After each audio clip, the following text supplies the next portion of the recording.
A new report published in Arthritis and Rheumatology suggests that cardiovascular disease affects patients with systemic lupus erythematosus much earlier than previously thought, in some cases even before active lupus sets in.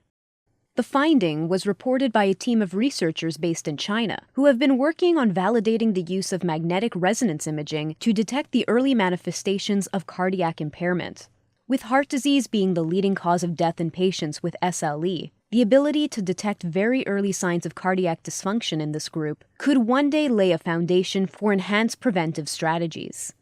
Traditional cardiac MRI approaches, like late gadolinium enhancement, don't perform well in detecting early indications of heart disease, such as disturbances in myocardial extracellular volume. Missing these early warning signs could hide the fact that heart disease has set in and potentially complicate treatment efforts. This deficiency prompted the researchers to look at whether emerging cardiac sequences such as T1 and extracellular volume mapping could provide more timely detection of cardiac impairment in the setting of SLE.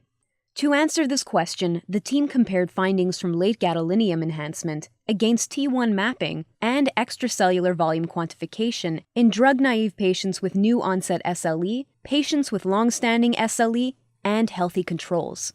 The results showed that native myocardial T1 values and extracellular volume were consistently elevated in patients with new-onset SLE, whereas late gadolinium enhancement in the group did not significantly differ from that in the control group. In contrast, the patients with long-standing SLE showed high T1 values and extracellular volume, along with prominent late gadolinium enhancement. Importantly, these changes were detected even before those with new-onset SLE showed clinical evidence of cardiac symptoms. Unlike the group with long-standing disease, these patients had normal cardiac enzymes, BNP levels, and NYHA class. Although late gadolinium enhancement did not sensitively detect global fibrotic changes in new-onset SLE, the method did remain important for disease appraisal. Enhancement was seen in patients with new-onset SLE, and there was a greater incidence of extent of fibrosis in the later stages of the disease. Overall, the findings suggest that myocardial impairment is related to SLE disease stage and that patients with new-onset SLE are likely to have silent cardiac impairment.